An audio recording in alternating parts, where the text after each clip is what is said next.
Dear beloved Sangha, I'm so happy to be sitting together with everybody again as we continue our journey through the Lotus Sutra. For 2 summers after I came to Mountain Spring, each summer it rained almost constantly. One summer it rained for over 5 weeks without a break. The ground became waterlogged, and it has to be said that I too became waterlogged. On a large property like this, there are many things to take care of, even when it's raining. And after a while, I stopped paying attention to whether it was raining or not, and I'd just go out anyway. My robes would become soaked. One lay practitioner felt a little bit sorry for me, I think, and they gave me a rain jacket and some rain pants.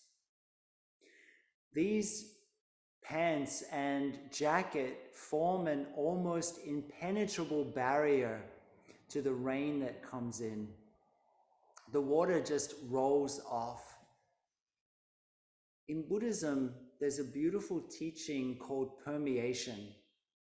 This is the teaching of allowing the Dhamma rain to penetrate deeply into our way of being, not just on the surface. If we allow the Dhamma to permeate us, then our practice is not something that we do, something that we keep thrashing around to find something somehow deeper.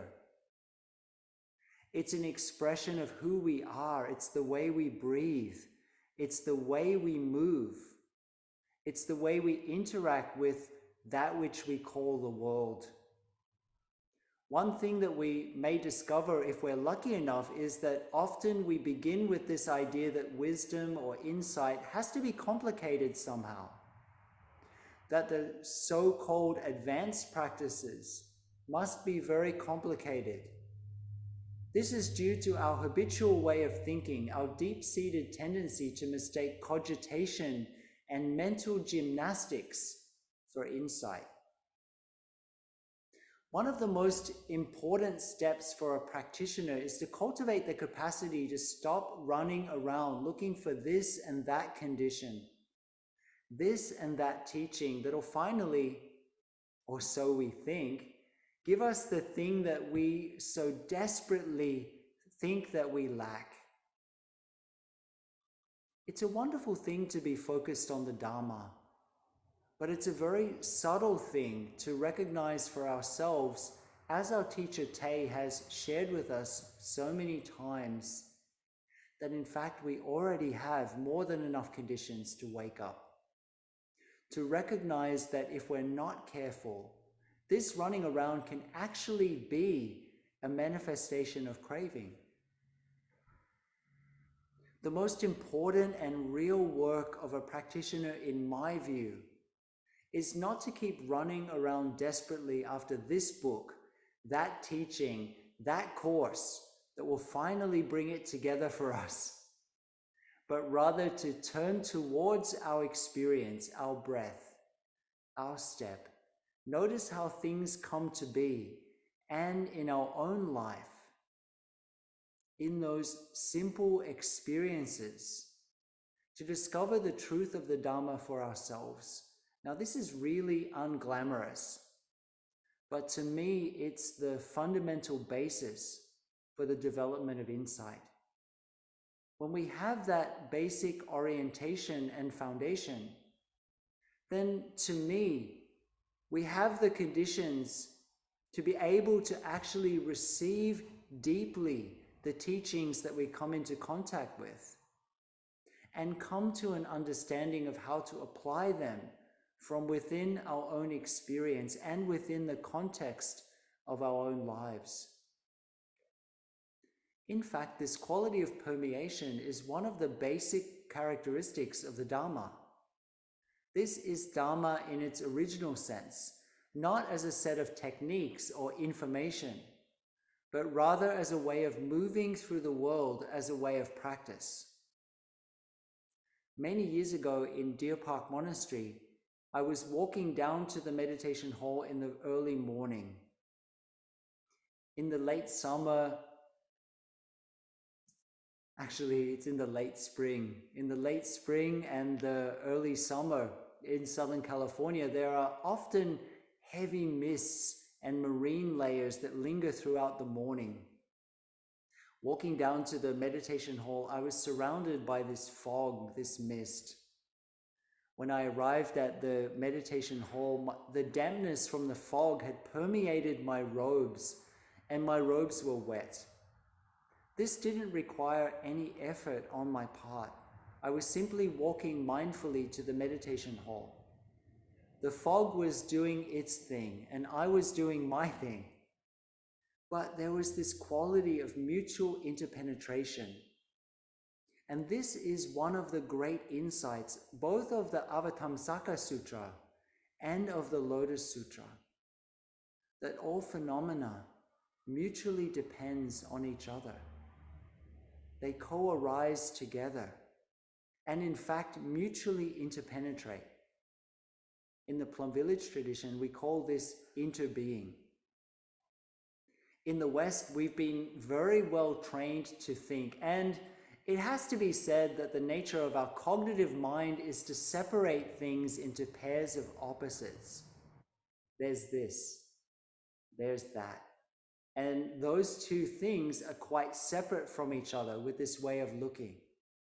However, with the insight of Buddhism arising from within our own practice and directed to our own experience, we begin to understand that everything is in deep relationship with everything else. In fact, everything mutually depends on everything else in order to arise. We might think that an in-breath is completely opposite to an out-breath. And in one way, that's true for sure. However, it's only the ending of an in-breath that gives rise to an out-breath. In the ending of an out-breath, an in-breath arises. An in-breath is one of the main conditions for the arising of an out-breath, and vice versa. They mutually depend on each other, and in many ways they contain each other. They are each other. They continue each other. Looking deeply, we begin to see that phenomena, rather than only being this or that, completely separate from each other, are actually in a deep relationship with each other, are much closer to both and rather than this and that. And also that both oneness, interbeing, and interpenetration, as well as distinction and differentiation, can be both true at the same time. I guess we can use that old Zen saying to explain this. In the one we see the all. In the all we see the one. Why am I rambling on about this point? You're probably wondering. Well, from time to time in the Lotus Sutra, we see some examples, teachings and parables that might seem to contradict each other on one level of thinking. Back when we were looking deeply into the Book of Eights, we discovered that all views, by their very nature, can only ever be partial. They can never reflect the true reality or the ultimate reality of something. So as we come to this chapter of the Lotus Sutra, there's another one of the Lotus Sutra's famous parables, the parable of the medicinal herbs. And on the one level, it's a very simple parable. It's a very simple image or allegory that's offered to us. But it also brings a different perspective to some of the teachings that we've been exploring up to now. Up to now in the Lotus Sutra, we've heard the Buddha focus on a teaching that everyone will become a Buddha. Now in this parable that we're going to be exploring together this evening, the emphasis is shifting slightly to one of capacity, to the recognition that the possibility of Buddhahood is there. And at the same time, It's something that we need to each embrace and cultivate. One teaching that's very well known in Buddhism is the teaching of the three capacities or the three scopes: the small, the medium, and the large. In a simple way, in terms of practice, we can understand the small scope or small capacity as the times when our practice is all about the Holy Trinity of I, me, and my happiness, my peace, my liberation, and so on. The medium scope is when we open up to understand that we inter-are with everything that is, and also have the understanding that practice is not separated from our daily life. The large scope or the large capacity is, of course, the path of the Buddha. There can be a tendency to think that a person fits into just one or the other of these scopes. For most of us, let's face it, we think of ourselves as a person of small capacity. I mean, some days it's difficult for us to even follow a single breath mindfully. And then there's the other extreme where some of us think, right, the two small capacities, that's not for me. I'm of the great capacity. We're all puffed up. Increasingly, I'm coming to understand that at any one moment, we are all three capacities at once. And these constellations of capacities are different for each person. There are parts of ourselves that we really double down on and are closed to transforming. There are others that we're engaging with and we're working on. And there are some parts of ourselves that the transformation has already happened. But I do want to say that if we have the insight of the Buddha, the eyes of the Buddha, then we'll see that that work of transformation, both on an individual and a collective level, will never actually be fully completed. And rather than becoming discouraged by that, a person of medium or large scope will actually be inspired by that. A month or so ago, a person asked me when I think that Mountain Spring will be completed. I shared with her that, it's never going to be completed. Just like us, it's always going to be in a process of creation. And at the same time, if we look deeply, everything is already done and has been done for a very long time.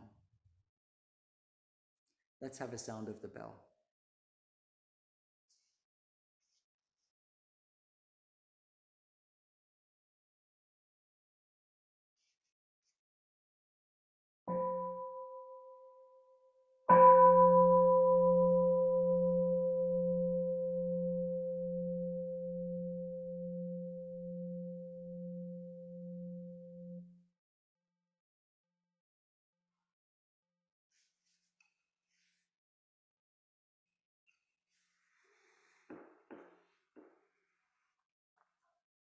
Chapter 5 of the Lotus Sutra is called the Parable of the Medicinal Herbs, as we heard just a little bit earlier. And in this chapter, which comes after the chapter in which Mahakashyapa, one of the senior disciples of the Buddha, shares the parable of the lost son, that beautiful parable in which the lost son comes back to the father, and the father finds ways to build trust with the son so that he claims his rightful inheritance.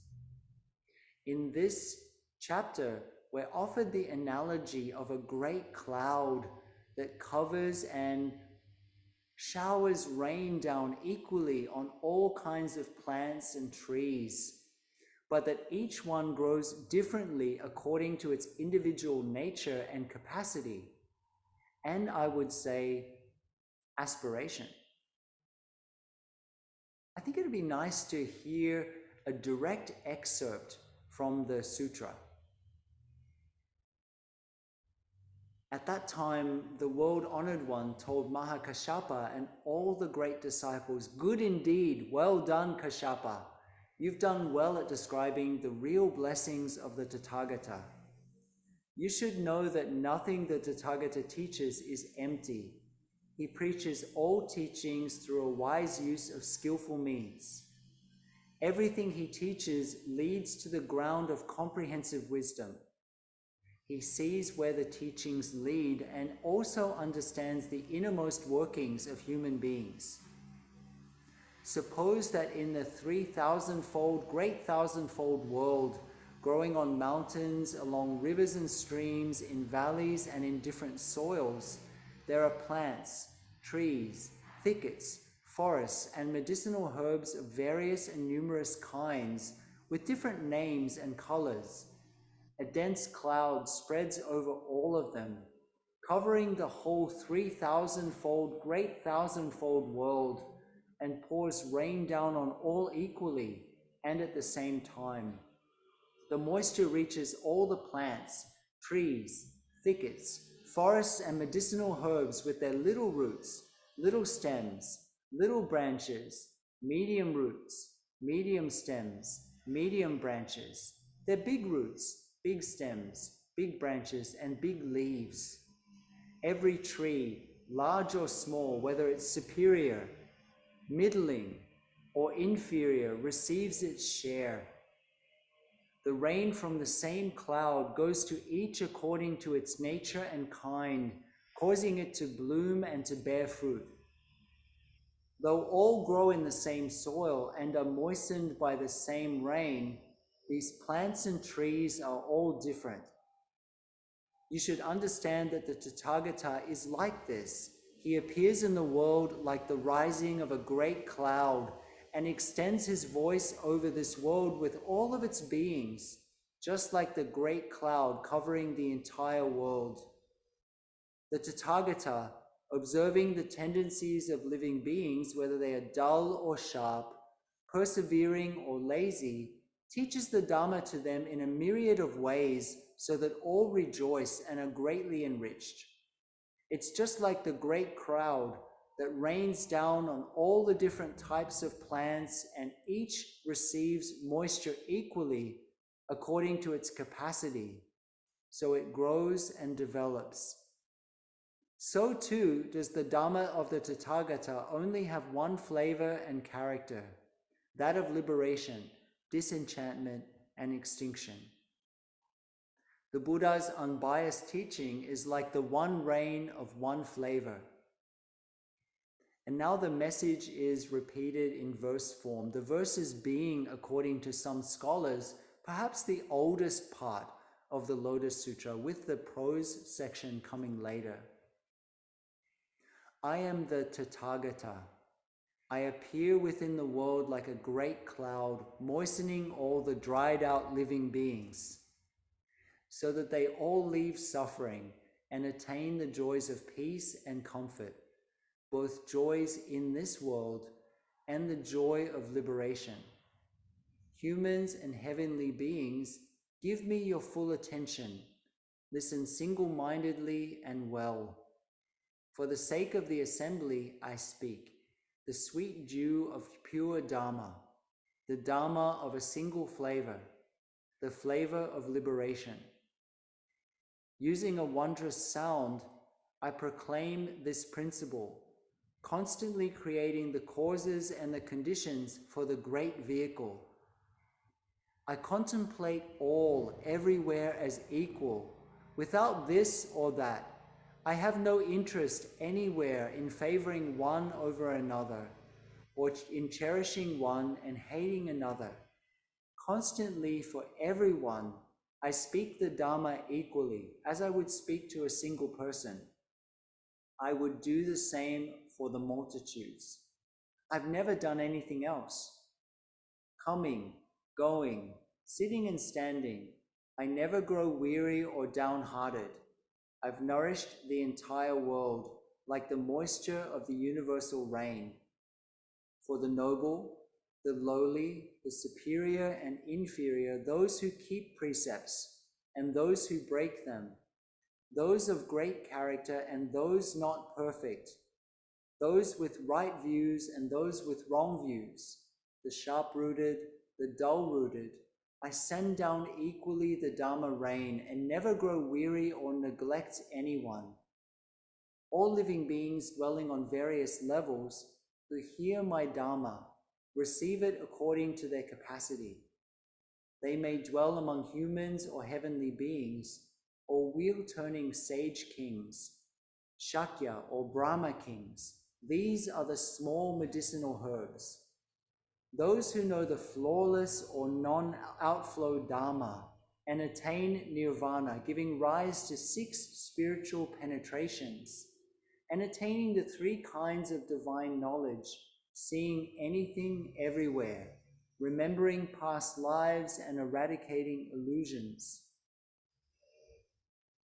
I should probably mention here that the 6 spiritual penetrations and the 3 kinds of divine knowledge are, the 6 spiritual penetrations are the ability to go anywhere, which sounds really wonderful, to see anything anywhere, to hear anything anywhere, to know the thoughts of others, to know our past lives, and freedom from passions and illusions.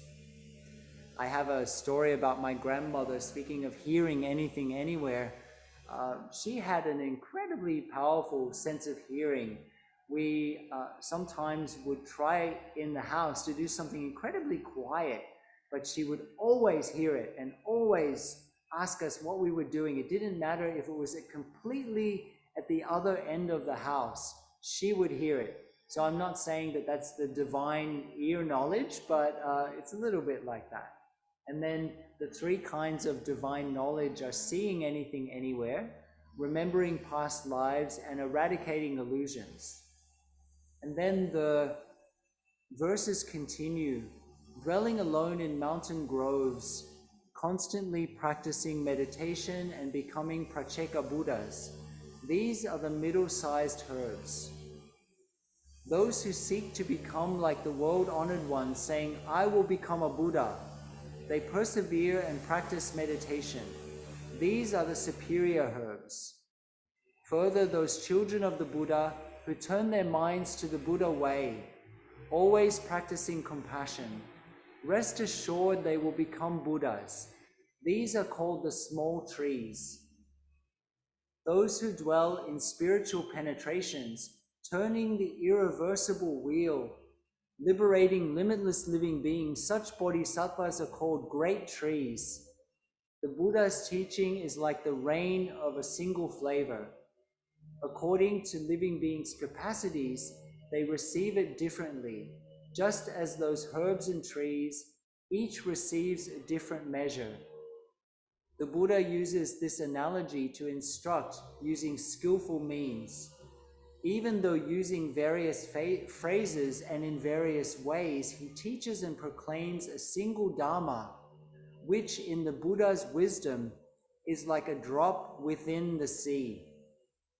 I send down the Dharma rain, filling all the world. This one-flavored Dharma is to be cultivated according to one's capacity. The Dharma of all the Buddhas is always of a single taste. It causes all the world to attain perfection. Practicing it step by step, all attain the fruits of the way. Kashyapa, you should know that by using causal explanations and various analogies, I demonstrate and reveal the Buddha path. These are my skillful means, and all other Buddhas are the same. Now for your sake, I speak of this utmost truth. Of all the Hira disciples, none have reached extinction. What you are now walking is the Bodhisattva path. Gradually cultivate and study, and you will all accomplish Buddhahood. To me, we receive the teachings that we're ready to receive. We hear the things that we're ready to hear. It's always fascinating to go to a Dharma discussion after I've offered a Dharma talk. People will pick up on what I thought was a minor point, an aside, and yet somehow it was very important to them. Or other people will perhaps hear something quite differently from the way that it was intended, or dare I say it, share things that were not actually in the talk at all. We receive the things that we're ready to receive. Many of you will remember that in the first talk in this series on the Lotus Sutra, I mentioned about the various versions in the Sanskrit and the Chinese versions of the Lotus Sutra. The version that we're using, of course, is a translation based on Kumarajiva's Chinese translation of a version of the Sanskrit text. It's tempting to say the Sanskrit text. However, it's more than likely that a few versions of the Lotus Sutra in Sanskrit were circulating. And one additional parable in the Sanskrit version, which doesn't exist in the version of Kumarajiva, the version that's the most popular existing version in Chinese and is the basis of most translations, including, as I've said, the one that we're using. This parable doesn't exist in those versions, in those translations, just in the Sanskrit. Kumarajiva's version, the version that we're using, contains 7 parables, 7 traditional parables or stories. But in the Sanskrit version, in this chapter, after the parable of the medicinal herbs, there's the parable of a blind man.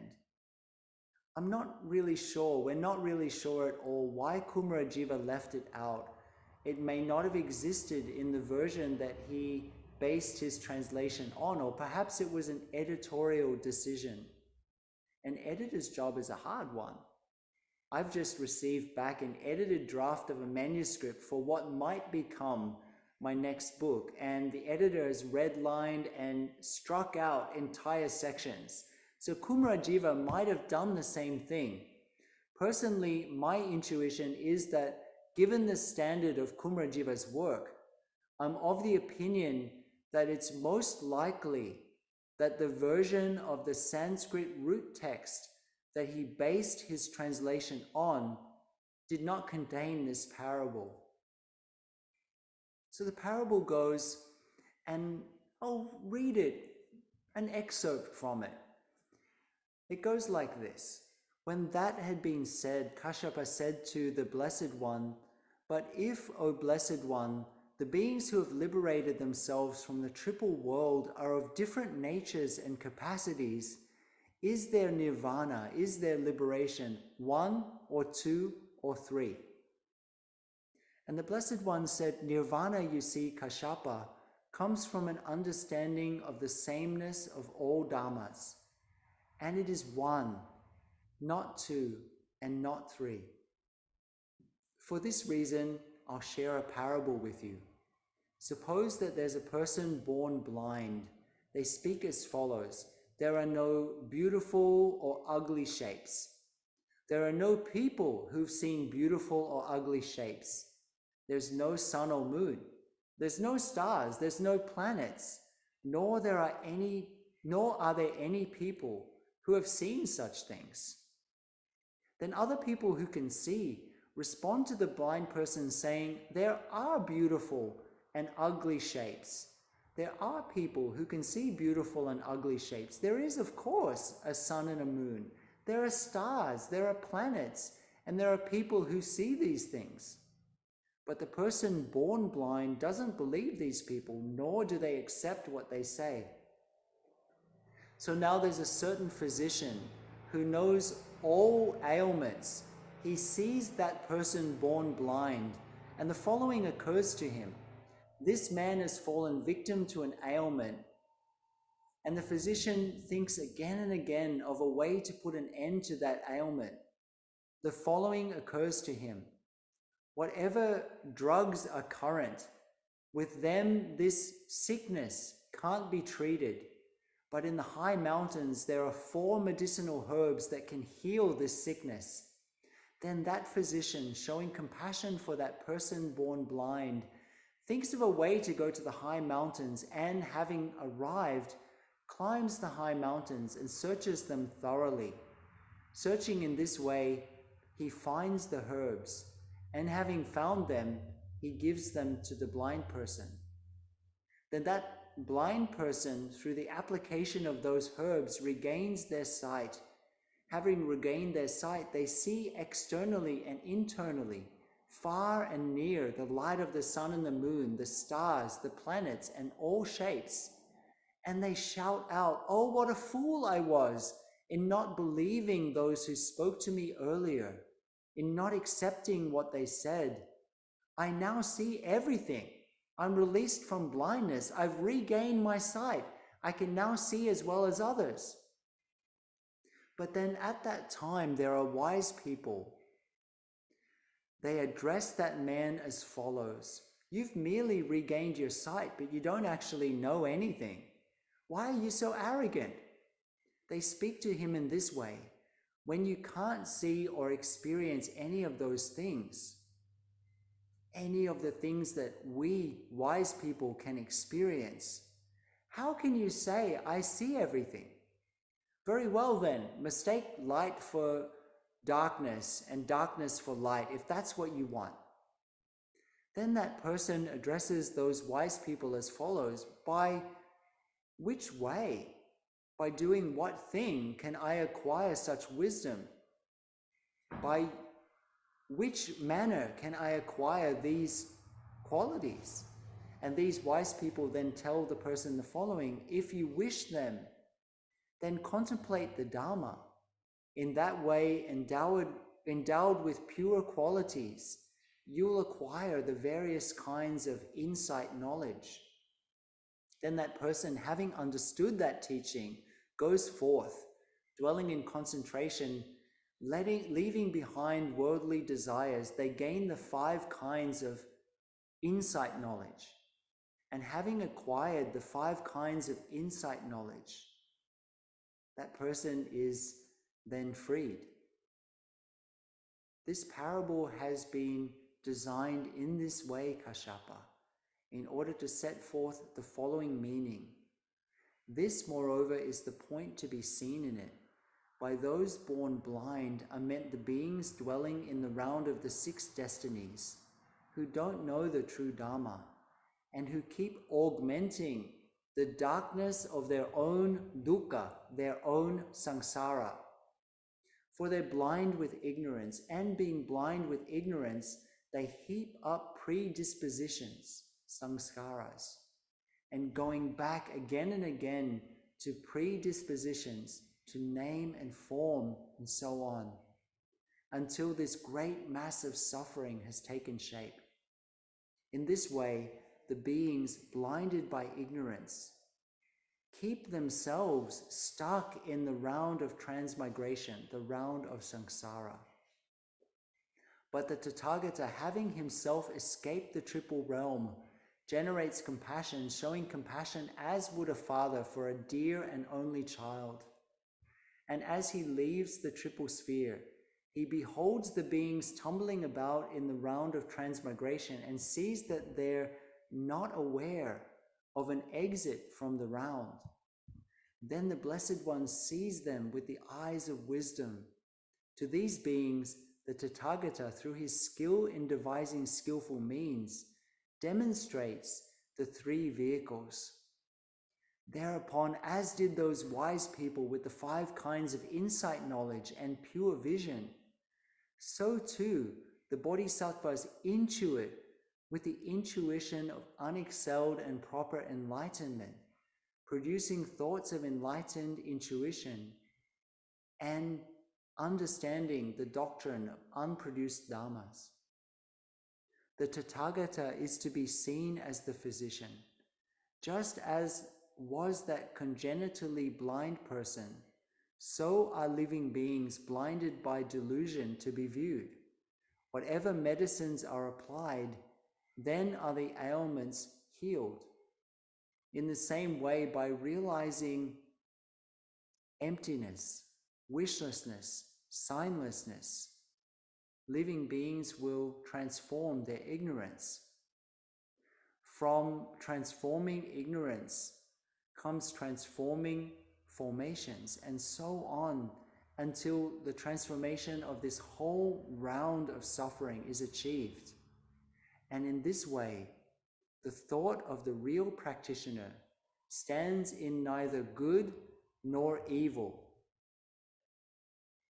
As the blind person who regained their vision was viewed, so should the person in the hearer vehicle or the Pratyeka Buddha vehicle be viewed.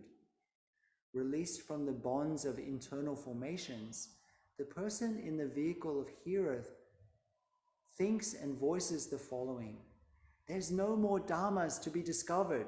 I've attained liberation. So that the Tathagata demonstrates the Dharma to that person.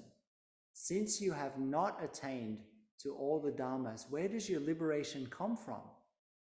The Blessed One encourages that Pratyeka Buddha towards awakened understanding. The thought of awakened understanding having been touched within that person is neither stuck in the round of transmigration nor attains to liberation. Having understood this deeply, that they understand the triple world in all 10 directions as empty, as a fabrication, a magic show, a dream, a mirage, an echo. They see all dharmas as unoriginated, unsuppressed, unbound, unreleased, not dark and not light. Whoever sees the profound dharmas in this way, all dharmas are the same, all the same, ever quite the same. And knowing this, one understands liberation. So in a way, even though we just read an excerpt from this second parable, the parable of the blind person, I hope you also sense, like I do, that in a way it offers a completely different perspective to the first parable of the medicinal herbs. And in a lot of ways, to me, it's an incredibly powerful parable. There are a lot of teachings that are later developed in the Prajnaparamita teachings, particularly in the Diamond and the Heart Sutras, which we'll come to later.